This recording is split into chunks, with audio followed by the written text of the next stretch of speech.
आप कौन हैं और मेरे घर में क्यों रह रही हैं? साहब, बस मुझे 10 दिन की मोहलत दे दीजिए, उसके बाद मैं यहाँ से चली जाऊंगी। ये कहानी एक ऐसे करोड़पति की है जो अपनी दिवंगत पत्नी की याद में एकांत की तलाश में अपने पुश्तैनी हवेली में लौटता है और वहां उसे एक बेसहारा विधवा मिलती है जो बिना इजाजत के उस सूनी पड़ी हवेली में अपने 2 छोटे बच्चों के साथ रह रही थी। फिर करोड़पति ने जो किया वो इंसानियत की मिसाल बन गया। दोस्तों, इस दिल को छू लेने वाली कहानी की पूरी सच्चाई जानने के लिए वीडियो को अंत तक जरूर देखें। दोपहर की कड़ी धूप में यशवर्धन सिंघानिया की काली एसयूवी जब कच्चे रास्तों से गुजरती हुई शांति कुटीर के मुख्य द्वार की ओर मुड़ी तो उड़ती हुई धूल के गुबार ने पीछे के दृश्य को धुंधला कर दिया। इंजन की गड़गड़ाहट उस सुनसान गांव की खामोशी में एक अजीब सा शोर पैदा कर रही थी, ठीक वैसे ही जैसे यशवर्धन के मन में भावनाओं का तूफान चल रहा था। ये हवेली सिर्फ ईंट और गारे से बनी इमारत नहीं थी, ये उनकी दिवंगत पत्नी कविता के सपनों का वो आशियाना था जो अब उसकी यादों का एक शांत संग्रहालय बन चुका था। 5 साल पहले उन्होंने इसे कविता के लिए खरीदा था, जो शहर के शोरगुल से दूर यहाँ एक सादा जीवन जीना चाहती थी, लेकिन नियति को कुछ और ही मंजूर था। 2 साल पहले एक सड़क दुर्घटना में कविता उन्हें छोड़कर चली गई और तब से यह हवेली यशवर्धन के लिए एक पवित्र तीर्थ स्थल जैसी बन गई थी, जहां वो केवल अपनी पत्नी की पुण्यतिथि पर अकेले समय बिताने आते थे। गाड़ी से उतरते ही यशवर्धन ने एक गहरी सांस ली। उम्मीद थी कि यहाँ की वीरान हवा उनके भारी मन को कुछ सुकून देगी, लेकिन जैसे ही उनकी नजर हवेली के मुख्य द्वार पर पड़ी, उनके कदम ठिठक गए। ये क्या है? उनके होठों से अविश्वास भरा एक सवाल बुदबुदाहट बनकर निकला। जिस लोहे के गेट को उन्होंने जंग लगा और बदरंग छोड़ा था, वो अब ताजे मोरपंखी नीले रंग से चमक रहा था, वही रंग जो कविता को बेहद पसंद था। यशवर्धन की भौहें तन गई। जहां जंगली झाड़ियां और खरपतवार होनी चाहिए थीं, वहां अब करीने से कटी हुई हरी घास और गेंदे के खिले हुए फूल थे। हवेली की खिड़कियां जो धूल की मोटी परत से ढकी होनी चाहिए थीं, धूप में चमक रही थीं। एक अजीब सी सहरन उनके शरीर में दौड़ गई। क्या कोई उनकी अनुमति के बिना उनकी यादों के इस मंदिर में प्रवेश कर चुका था? गुस्सा और जिज्ञासा के मिले जुले भाव के साथ यशवर्धन ने गेट को धक्का दिया। लोहे का भारी गेट बिना किसी चरमराहट के खुल गया, जैसे किसी ने हाल ही में उसके कब्जों में तेल डाला हो। भीतर कदम रखते ही उन्हें बच्चों की खिलखिलाहट सुनाई दी। यह आवाज इतनी जीवंत थी कि यशवर्धन को लगा शायद वो कोई सपना देख रहे हैं। वो तेज कदमों से बरामदे की सीढ़ियां चढ़े और खुले हुए मुख्य दरवाजे पर आकर रुक गए। सामने का दृश्य देखकर उनके पैरों तले जमीन खिसक गई। उनके आलीशान दीवान खाने में जहां खामोशी का राज होना चाहिए था, वहां जीवन धड़क रहा था। एक छोटी बच्ची मीरा हाथ में एक पुरानी गुड़िया लिए सोफे के चारों ओर दौड़ रही थी। फर्श पर बिछे कालीन पर एक नन्हा बच्चा आरव घुटनों के बल चल रहा था और वहां सोफे के पास खड़ी एक युवा महिला पूजा धुले हुए कपड़ों की तह लगा रही थी। कमरे में बासी हवा की जगह ताजे पके हुए भोजन और अगरबत्ती की हल्की भीनी खुशबू थी। यशवर्धन के जूतों की आवाज सुनकर पूजा ने सिर उठाया। उसकी आंखों में एक पल के लिए सुकून था, जो यशवर्धन को देखते ही गहरे डर में बदल गया। उसके हाथ से कपड़ों की टोकरी छूट गई और सफेद कपड़े फर्श पर बिखर गए। आप कौन हैं? यशवर्धन की आवाज में कड़ापन था, जो उनके भीतर के दर्द को छिपाने की कोशिश कर रही थी। और आप मेरे घर में मेरी निजी संपत्ति में क्या कर रही हैं? पूजा का चेहरा दर्द से सफेद पड़ गया। वो कांपते हाथों को जोड़ते हुए हड़बड़ी में आगे बढ़ी। माफ कर दीजिए साहब, मैं सब समझाती हूं। यशवर्धन का गुस्सा अब उफान कर था। वो यहां शांति की तलाश में आए थे, अपनी पत्नी की यादों में डूबने, लेकिन यहां तो किसी अजनबी ने उनकी दुनिया पर कब्जा कर लिया था। क्या समझाएंगी आप? ये सीधा सीधा अवैध प्रवेश है, ट्रेसपासिंग। मुझे अभी पुलिस को बुलाना होगा। पुलिस का नाम सुनते ही मीरा दौड़कर अपनी मां के पल्लू के पीछे छिप गई और नन्हा आरव जोर जोर से रोने लगा। पूजा की आंखों से आंसू छलक पड़े। वो घुटनों के बल बैठ गई, जैसे जीवन ने उसे पहले ही बहुत बार गिराया हो। नहीं साहब, प्लीज पुलिस को मत बुलाइए, पूजा गिड़गिड़ाई। उसकी आवाज में एक मां की बेबसी थी। मेरे पति गुजर गए, काम छूट गया, मकान मालिक ने हमें बारिश में घर से बाहर निकाल दिया। हमारे पास जाने के लिए कोई जगह नहीं थी। ये हवेली सालों से बंद थी। मैंने सोचा बस कुछ दिन, जब तक मुझे कोई और छत नहीं मिल जाती। उसकी बातें यशवर्धन के कानों में गूंज रही थी, लेकिन उनका दिल अभी भी सख्त था। तभी अपनी मां के पीछे छिपी नन्ही मीरा ने धीरे से पूछा, मां, क्या हम फिर से उस पुल के नीचे सोने वाले हैं? फिर से? इस एक शब्द ने यशवर्धन के दिल पर हथौड़े की तरह चोट की। अचानक उनकी आंखों के सामने कविता का चेहरा आ गया। कविता, जो हमेशा कहती थी कि घर दीवारों से नहीं, उसमें रहने वाले लोगों से बनता है, और जो किसी भी बेसहारा को खाली हाथ नहीं जाने देती थी। यशवर्धन ने अपनी मुट्ठियां भींची और आंखों को एक पल के लिए बंद किया। जब उन्होंने आंखें खोली तो उनका गुस्सा कुछ हद तक पिघल चुका था, लेकिन उनका दर्द अभी भी वहीं था। तुम्हें पता है कि यह अपराध है पूजा?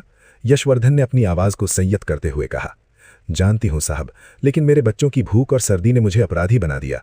मुझे बस 10 दिन दे दीजिए। मैं वादा करती हूं, हम बिल्कुल चुपचाप रहेंगे। आपको पता भी नहीं चलेगा कि हम यहाँ हैं। यशवर्धन ने एक नज़र उस नीले गेट की ओर देखा, फिर साफ सुथरे कमरे और अंत में उस बेबस मां की ओर। इस घर में पहली बार उदासी की जगह जीवन की गर्माहट महसूस हो रही थी। उन्होंने एक गहरी और भारी सांस छोड़ी। ठीक है, यशवर्धन ने कड़े शब्दों में फैसला सुनाया।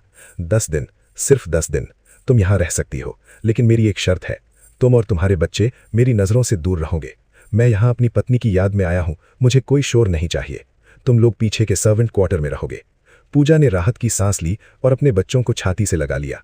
भगवान आपका भला करे साहब, हम आपको बिल्कुल परेशान नहीं करेंगे। ये एक अजीब समझौता था।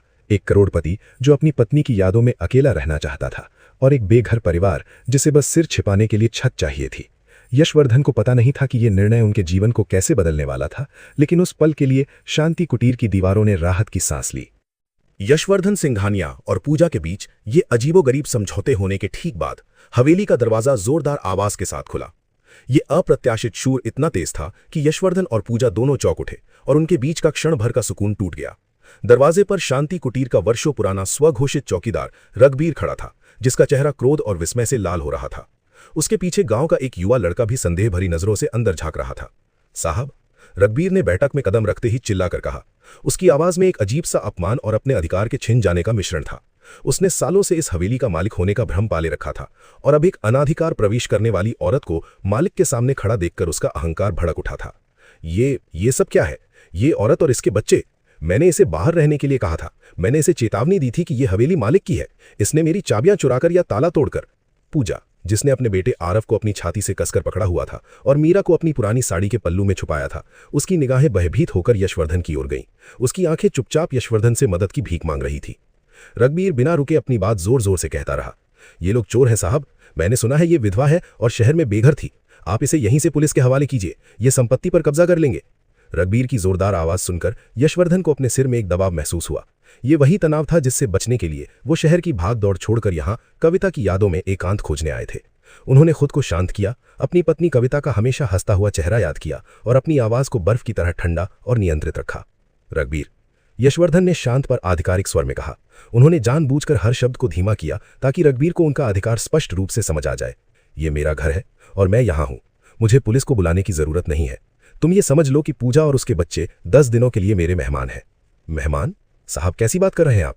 ये मेरा निर्णय है। यशवर्धन ने रघबीर की बात बीच में ही काट दी। तुम्हारी जिम्मेदारी हवेली के बाहर है। तुम्हें यहाँ साफ सफाई करनी थी, जो तुम नहीं कर पाए। आज से सिर्फ तुम बाहर के दरवाजे पर रहोगे। इस घर के अंदर क्या हो रहा है इससे तुम्हारा कोई लेना देना नहीं होगा। अब तुम जा सकते हो। रघबीर, जो खुद को हवेली का मालिक समझता था, बहुत अपमानित महसूस कर रहा था। उसने जाते जाते पूजा को ऐसे घूरा जैसे वो कोई भयानक महामारी हो। ठीक है साहब, उसने बुदबुदाते हुए कहा, लेकिन मैं आपको बता दूं, इसका चरित्र ठीक नहीं है। गांव में सब बाहर जाओ। यशवर्धन की आवाज में अचानक एक ऐसी कड़क आ गई जिसने रघबीर को तुरंत चुप करा दिया और वहां से जाने पर मजबूर कर दिया। रघबीर के जाने के बाद हवेली में एकदम से चुप्पी छा गई। आरव अब भी सुबक रहा था। साहब, पूजा दबे स्वर में बोली, आपने मेरी जान बचाई। मैं आपकी एहसानमंद रहूंगी। यशवर्धन ने अपनी आंखें बंद कर लीं। तनाव कम करने के लिए एक पल का आराम लिया। मैंने किसी की जान नहीं बचाई पूजा। उन्होंने आंखें खोलकर पूजा के पास बिखरे कपड़ों की ओर देखा। मैंने खुद को और इस घर को तनाव से बचाया। और सुनो, उन्होंने जोर देकर कहा, मैं यहां कविता की यादों में रहने आया हूं। मुझे पूर्ण शांति चाहिए। मुझे कोई शोर, कोई परेशानी नहीं चाहिए। पूजा ने तुरंत अपने आंसू पोंछे और दृढ़ता दिखाई। आपकी शांति भंग नहीं होगी साहब, मैं आपको वादा करती हूं। यशवर्धन ने कठोरता से नियम बताए। तुम और बच्चे केवल पीछे के पुराने नौकरों के क्वार्टर में रहोगे। तुम अपनी जरूरत की चीजें रसोई से तभी लोगी जब मैं अपने कमरे में हूंगा। खाना पीछे के दालान में बनेगा और खाया जाएगा। तुम और बच्चे मेरी आंखों के सामने नहीं आओगे। उन्होंने पूजा के हाथ में एक छोटे टूटे हुए मिट्टी के खिलौने को देखा, जो ठीक वैसा ही था जैसा कविता ने कभी खरीदा था। उन्हें लगा कि इस टूटे हुए खिलौने में उनकी पत्नी की भोली मुस्कान छिपी है। कल से, उन्होंने कठोरता वापस लाते हुए चेतावनी दी, तुम अपनी सीमाएं जानोगी। अगर जरा भी नियम टूटा तो मैं बिना सोचे समझे पुलिस को बुलाऊंगा। हम नहीं तोड़ेंगे साहब, पूजा ने लगभग फुसफुसाते हुए कहा। यशवर्धन ऊपर अपने बड़े धूल रहित बेडरूम की ओर चले गए। दरवाजा बंद करने से पहले उन्होंने पलट कर देखा। पूजा, मीरा और आरव अब भी वहीं खड़े थे। उनके एकांत के बीच जीवन का एक अप्रत्याशित धब्बा। दरवाजा बंद करके अंधेरे कमरे में यशवर्धन की आंखें नम थीं। उन्होंने कविता की तस्वीर को देखा, जिसने हमेशा उन्हें दयालु बनने की सलाह दी थी। उन्हें नहीं पता था कि ये 10 दिन कैसे गुजरेंगे, लेकिन उन्हें यह जरूर पता था कि अब शांति कुटीर पहले जैसा वीरान नहीं रहा था। अगले दिन यशवर्धन के लिए यह किसी अजीबोगरीब एकांत कारावास जैसा था।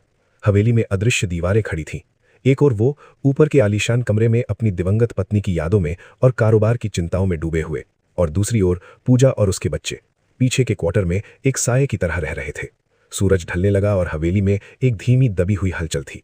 सीढ़ियों से उतरते समय यशवर्धन को नीचे से गरम दाल रोटी की हल्की सी खुशबू आई। ये खुशबू कविता के हाथ के बने खाने की याद दिला रही थी, जिससे उनका पेट मरोड़ खा गया। रात करीब 8 बजे उन्हें बहुत हल्की लोरी की आवाज सुनाई दी। पूजा आरव को सुलाने की कोशिश कर रही होगी। लोरी सादी थी, लेकिन उसमें मां की ममता और बेबसी का दर्द खुला हुआ था। यशवर्धन ने अपनी खिड़की खोली और नीचे के आंगन में पूजा को देखा। वो एक कोने में बैठी थी, जहां उसने बच्चों के लिए एक छोटी सी चारपाई लगाई थी। यशवर्धन ने अचानक महसूस किया कि उनके एकांत और उदासी की तुलना में पूजा का संघर्ष बहुत वास्तविक था। वो सिर्फ अपनी पत्नी की मौत पर दुख मना रहे थे, जबकि पूजा को अपनी मौत की लड़ाई खुद लड़नी पड़ रही थी। रात करीब 10 बजे यशवर्धन को प्यास लगी।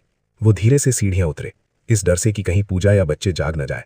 रसोई साफ थी और मिट्टी के चूल्हे से धीमी आंच की महक आ रही थी। पानी पीकर वो वापस मुड़ने ही वाले थे कि अचानक उन्होंने पूजा को रसोई के दरवाजे पर खड़ा पाया। वो भी पानी लेने आई होगी। दोनों एक दूसरे के सामने रुक गए। उनके बीच मौन की एक अजीब असहजता थी। साहब, पूजा ने फुसफुसाते हुए कहा, तुम यहां क्या कर रही हो? यशवर्धन ने कठोरता दिखाने की कोशिश की। माफ करना साहब, मैं पानी लेने आई थी। आरव जाग गया था और उसने अपनी बात पूरी नहीं की, डर से कि यशवर्धन नाराज हो जाएंगे। यशवर्धन ने देखा कि उसके हाथ में एक पुराना फटा हुआ कपड़ा है। वो क्या है? उन्होंने पूछा। पूजा हिचकिचाई और दर्द और शर्म से भरी आवाज में धीरे से जवाब दिया, मीरा को रात में पेशाब लग गई थी। मेरे पास ज्यादा कपड़े या डायपर नहीं है, मैं इसे धोकर सुखा रही थी। यशवर्धन को क्षण भर के लिए अपने करोड़ों के बैंक अकाउंट और अपनी विलासिता भरी जिंदगी पर गुस्सा आया। उन्होंने अचानक सवाल किया, तुम ठीक हो? पूजा ने हैरान होकर ऊपर देखा। मुझे कोई परेशानी नहीं है साहब। नहीं, यशवर्धन ने कहा, तुम इस तरह से बच्चों को नहीं पाल सकती, तुम्हें नौकरी की जरूरत है। अगले दिन सुबह जब सूरज की किरणें शांति कुटीर के बरामदे पर पड़ रही थीं, यशवर्धन नीचे आए। उन्होंने देखा कि मुख्य बैठक साफ थी और पूजा मीरा को समझा रही थी कि वो जोर से आवाज ना करे। पूजा ने जब यशवर्धन को देखा तो वो हड़बड़ी में किनारे हट गई, जैसे किसी अदृश्य दीवार से चिपकी हो। यशवर्धन सीधे उसके सामने खड़े हो गए। कल रात की बात पर मैंने सोचा, उन्होंने कहा। उनकी आवाज पिछली रात की तुलना में थोड़ी कम कठोर थी। 10 दिन में तुम दूसरी छत नहीं ढूंढ पाओगे, तुम्हें नौकरी की जरूरत है। पूजा की आंखें आशा और अविश्वास से चौड़ी हो गई। नौकरी? साहब, इस गांव में कौन? गांव में नहीं, यशवर्धन ने हस्तक्षेप किया। मैं तुम्हें नौकरी दूंगा, तुम मेरी हवेली की देखभाल करोगी, बच्चों के साथ यहीं रहोगी। पूजा का दिल जोर से धड़कने लगा। ये एक ऐसी उम्मीद थी जिसकी उसने कभी कल्पना नहीं की थी। लेकिन साहब, मैं तो बस घरेलू काम जानती हूँ और मेरे पास बच्चे हैं। यही तुम्हारा काम होगा, इस घर की देखभाल करना जिसे मेरी पत्नी ने सपना समझा था।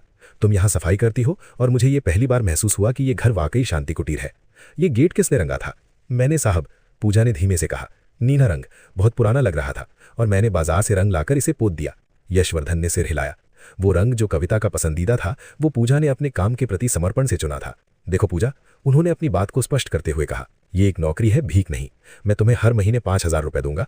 तुम्हें बाहर से आने वाले हर व्यक्ति, खासकर रघुवीर से मुझे बचाना होगा। तुम सीधे मुझसे बात करोगी। तुम इस हवेली की केयरटेकर हो। पूजा के लिए ये केवल नौकरी नहीं थी, ये एक जीवन दान था। आंसू उसके गालों पर बहने लगे। साहब, मैं ये एहसान कभी नहीं भूलूंगी, लेकिन क्या आप सच में मुझ पर भरोसा कर सकते हैं? मैं एक अनजानी औरत हूं। भरोसा नहीं, यशवर्धन ने तुरंत जवाब दिया। ये व्यापार है, तुम मुझे शांति और मेरे घर की सुरक्षा दोगी, मैं तुम्हें वेतन और छत दूंगा। अगर तुम मुझे धोखा दोगी तो तुम्हें और तुम्हारे बच्चों को तुरंत यहां से जाना होगा। क्या तुम इस शर्त को मानती हो? पूजा ने अपनी आंखें पोंछीं और दृढ़ता से सिर हिलाया। मैं शर्त मानती हूं साहब, मैं पूरी ईमानदारी और लगन से काम करूंगी, उसने कहा। यशवर्धन ने उसे जरूरी सामान खरीदने के लिए कुछ पैसे दिए और कहा कि वो रघुवीर को बता दे कि वो अब यहीं काम करेगी। पूजा के जाने के बाद यशवर्धन अपनी पत्नी की फोटो के पास गए। देखो कविता, उन्होंने धीरे से कहा, मैंने तुम्हारे लिए इस घर को जिंदा रखने के लिए एक नया इंतजाम किया है। उनके चेहरे पर एक हल्की मुस्कान आई जो 2 साल में पहली बार दिखी थी। जैसे जैसे दिन गुजरते गए, यशवर्धन का जीवन एक अप्रत्याशित लय में ढलने लगा।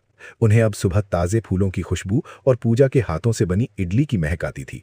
वो अभी भी अपना ज्यादातर समय ऊपर अपने कमरे में बिताते थे, लेकिन अब वो नीचे आने से डरते नहीं थे।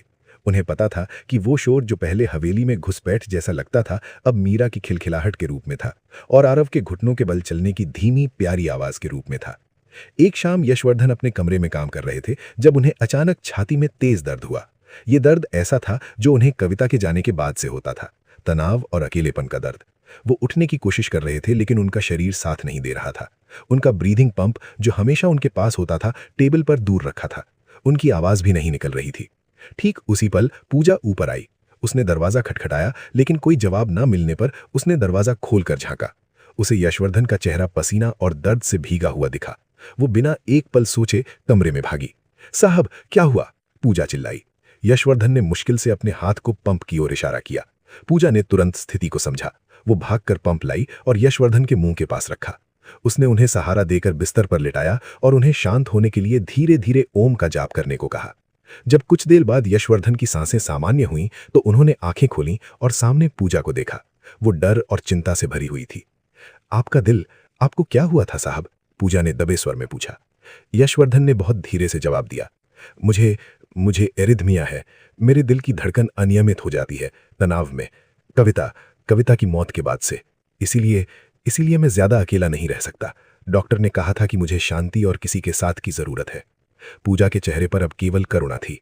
उसने तुरंत उनके पास बैठकर उन्हें पानी दिया। मुझे नहीं पता था साहब, मैं माफी चाहती हूं कि मैंने आपको परेशान किया। तुमने मुझे बचाया है पूजा, यशवर्धन ने बीच में ही कहा। उनकी आवाज अब दर्द की बजाय कृतज्ञता से भरी थी। अगर तुम आज यहां नहीं होती तो मैं शायद चला गया होता। ये घटना उन दोनों के बीच की दूरी को मिटाने वाली थी। पूजा को अब पता था कि उसका मालिक केवल करोड़पति नहीं है, बल्कि एक दुखी और बीमार इंसान है। यशवर्धन को पता था कि पूजा केवल एक बेघर महिला नहीं है, बल्कि एक ऐसी इंसान है जिसने उनकी जान बचाई है। इस हवेली की दीवारों ने इस रात एक नया गहरा बंधन बनते देखा था। अब यशवर्धन अपने कमरे से अधिक समय नीचे बरामदे में बिताने लगे थे, जहां वो काम करते हुए भी बच्चों की हल्की फुल्की आवाजें सुन पाते थे। मीरा, जो अब जान चुकी थी कि साहब एक खतरनाक पुलिस वाला नहीं बल्कि एक दयालु इंसान है, कभी कभी अपने टूटे हुए खिलौने लेकर उनके पास आ जाती थी और चुपचाप उनके पैरों के पास बैठकर खेलने लगती थी। यशवर्धन को ये सब देखकर अजीब सा सुकून मिलता था, एक ऐसा सुकून जो कविता की मृत्यु के बाद उनकी जीवन से गायब हो गया था। एक दोपहर हवेली के पिछले आंगन में, जहां पूजा कपड़े धो रही थीं, यशवर्धन उसके पास पहुंचे। वो शायद उससे रसोई के स्टॉक के बारे में बात करना चाहते थे, लेकिन जब उन्होंने पूजा को काम करते देखा तो उनके पैर ठिठक गए। पूजा धूप में साड़ी पहने बैठी थी, उसके माथे पर पसीने की बूंदें थीं और वो गुनगुनाते हुए कपड़े धो रही थीं। पूजा, यशवर्धन ने धीरे से आवाज दी। पूजा चौंक कर खड़ी हो गई। उसने जल्दी से अपने हाथ पोंछे। जी साहब, तुम काम को लेकर बहुत ईमानदार हो, यशवर्धन ने कहा। तुम इस हवेली का ख्याल ऐसे रखती हो जैसे ये तुम्हारा अपना घर हो। पूजा के चेहरे पर हल्की मुस्कान आई, जो जल्दी ही दर्द में बदल गई। ये एहसान है साहब, आपके एहसान की वजह से ही आज मेरे बच्चों को छत मिली है। मैं इस घर को कविता मैडम का सपना मानती हूँ। मैंने दरवाजे पर नीला रंग इसीलिए लगाया था। उनकी कुछ तस्वीरें और पेंटिंग जो ऊपर के कमरे में हैं, वे सब नीले रंग को बहुत पसंद करती थीं, और मैंने सोचा। उसकी आवाज भर्रा गई। यशवर्धन को यह सुनकर गहरा आश्चर्य हुआ। पूजा ने, जिसने कभी कविता को नहीं देखा था, उसके पसंदीदा रंग को पहचाना और अपने छोटे से प्रयास से इस हवेली को उसकी यादों से जोड़ दिया। तुमने कविता को कैसे जाना? यशवर्धन ने पूछा। जब मैं पहले यहां आई थी साहब, तो मैंने ऊपर की लाइब्रेरी में एक खुली किताब में उनकी तस्वीर देखी थी। उनकी आंखें इतनी भोली थी कि मुझे लगा अगर मैं गलती से भी इस घर में आई हूं तो वो मुझे माफ कर देंगी। ये बात सुनकर यशवर्धन की आंखें नम हो गईं। उन्हें लगा जैसे कविता ने ही पूजा को इस घर में भेजा हो। वो पहली बार अपनी भावनाओं को खुलकर व्यक्त करने लगे। कविता, वो बहुत दयालु थी पूजा। जब वो चली गई तो मेरे अंदर से जैसे जीवन ही निकल गया। मेरा दिल, मुझे पता है तुम जानती हो, जब मेरा दिल बैठ जाता है तब मुझे लगता है कि मैं अब और नहीं जीना चाहता। ये घर, ये जीवन, सब कुछ वीरान लगता है। पूजा ने नीचे देखा, फिर साहस जुटाकर बोली, माफ करना साहब, लेकिन मैं आपसे सहमत नहीं हूं। आपको जीने की जरूरत है, कविता मैडम की याद में ही सही। और अगर आप वीरान महसूस करते हैं तो पीछे मुड़कर देखिए, आप अकेले नहीं हैं। उसकी बात सुनकर यशवर्धन ने पीछे मुड़कर देखा। आरव घुटनों के बल चलता हुआ उनके जूतों के फीतों से खेल रहा था और मीरा दूर से उसे देखकर हंस रही थी। यशवर्धन को एहसास हुआ कि वो सही कह रही है। जीवन अब भी उनके चारों ओर था। इसी बीच गांव में एक और कहानी चल रही थी। रघबीर, जो यशवर्धन की दयालुता और पूजा के घर में रहने से बुरी तरह ईर्ष्या कर रहा था, हवेली के बाहर से हर रोज अंदर का जायजा लेता था। वो यशवर्धन से बदला लेना चाहता था, जिसने उसे अपमानित करके हवेली के अंदर के कामों से हटा दिया था और पूजा को वहां रहने की अनुमति दी थी। एक शाम रघबीर कुछ गांव वालों के साथ यशवर्धन से मिलने आया। उसने अपनी बात को जोरदार और अपमानजनक ढंग से शुरू किया। साहब, ये विधवा पूजा गांव में ठीक नहीं है। वो चरित्रहीन है। पहले इसका पति इसे पीटता था और अब ये यहां आकर आपको फंसा रही है। गांव में हर कोई इस बारे में बात कर रहा है, रघबीर ने चिल्लाकर कहा। यशवर्धन ने बिना किसी भाव के रघबीर की ओर देखा। मुझे गांव वालों की बातों से कोई मतलब नहीं है रघबीर। लेकिन साहब, ये औरत और आप, बस एक और शब्द नहीं। यशवर्धन ने अपनी आवाज की पूरी ताकत इस्तेमाल की। ये औरत अब मेरी कर्मचारी है और ये मेरे घर में रह रही है। मैं तुम्हें आखिरी बार बता रहा हूं, इस घर के अंदर क्या हो रहा है ये मेरी मर्जी है। तुम्हारी हर बात झूठी, ईर्ष्यालु और मेरे परिवार के प्रति दुर्भावनापूर्ण है। अगर तुमने पूजा या उसके बच्चों के बारे में या मेरे बारे में गांव में कोई अफवाह फैलाई तो मैं तुम्हें न केवल नौकरी से निकालूंगा बल्कि तुम्हारे खिलाफ मानहानि का केस भी करूंगा। रघुवीर और गांव वाले शर्मिंदा होकर वहां से चले गए, लेकिन रघुवीर के चेहरे पर बदला लेने की कसम थी। रात में पूजा ने यशवर्धन के पास आकर उन्हें धन्यवाद दिया। साहब, आज आपने मेरे सम्मान की रक्षा की। यशवर्धन ने धीरे से जवाब दिया, मैंने तुम्हारे सम्मान की रक्षा नहीं की पूजा, मैंने अपने घर के सम्मान की रक्षा की है। मैंने अब फैसला कर लिया है, तुम अब कहीं नहीं जाओगी, तुम्हें और तुम्हारे बच्चों को यहीं रहना होगा। रघुवीर को हवेली से निकाल दिए जाने के बाद शांति कुटीर की हवा में अब एक नया, गहरा और स्थायी सुकून था। यशवर्धन ने महसूस किया कि उनके दिल की धड़कन अब केवल सांस लेने के लिए नहीं चल रही थी, बल्कि वो जीवन के सच्चे अर्थ के साथ धड़क रही थी। उनके स्वास्थ्य में भी सुधार हुआ, क्योंकि तनाव और अकेलापन अब पूजा, मीरा और आरव की उपस्थिति से दूर हो चुके थे। एक शाम हवेली के बरामदे में चांद की रोशनी फैल रही थी। यशवर्धन बरामदे की सीढ़ियों पर बैठे थे और पूजा बच्चों को सुलाकर उनके पास आई थी। उनके बीच की चुप्पी सहज और स्नेह से भरी थी। पूजा, यशवर्धन ने धीरे से आवाज दी। जी साहब। यशवर्धन ने अपने सामने रखी कविता की छोटी सी तस्वीर को देखा। मैंने बहुत सोचा है। कविता, वो चाहती थी कि मैं खुश रहूं। मैंने इस हवेली को उसकी यादों का संग्रहालय बना दिया था, लेकिन ये भूल गया था कि कविता खुद जिंदा दिली से भरी थी। अब जब मैं तुम्हें और तुम्हारे बच्चों को देखता हूं तो मुझे लगता है कि ये घर सचमुच कविता के सपनों से भर गया है। उन्होंने पूजा की ओर देखा। तुमने इस घर को फिर से जिंदा कर दिया पूजा। तुमने मुझे भी जिंदा कर दिया। जब भी मेरा दिल घबराता है तुम होती हो। जब मैं मीरा को हंसते देखता हूं या आरव को गोद में लेता हूं तो मुझे लगता है कि यह जिंदगी का दूसरा मौका है जो कविता ने मुझे दिया है। पूजा चुपचाप सुन रही थी, उसकी आंखें नम थीं। मैं तुम्हें यहां नौकरी या किसी एहसान के तले नहीं रखना चाहता। यशवर्धन ने अपनी बात जारी रखी। मैं तुम्हें सम्मान देना चाहता हूं जो तुम और तुम्हारे बच्चे दोनों पाने के हकदार हो। उन्होंने हिम्मत जुटाई और धीरे से कहा, मैं तुमसे शादी करना चाहता हूं पूजा। पूरे बरामदे में गहरी चुप्पी छा गई। पूजा के कानों में ये बात किसी दूर के सपने जैसी लग रही थी। वो एक बेघर, अभागिन विधवा और यशवर्धन सिंघानिया, शहर के सबसे अमीर आदमियों में से एक। साहब, मैं इस लायक नहीं हूं, पूजा ने दबे स्वर में कहा। उसके चेहरे पर आत्मसंदेह और डर का भाव था। आप इतने बड़े आदमी हैं, मैं एक साधारण महिला हूं। लोग क्या कहेंगे? रघुवीर जैसे लोग हमारा जीना मुश्किल कर देंगे। यशवर्धन ने दृढ़ता से उसका हाथ थाम लिया।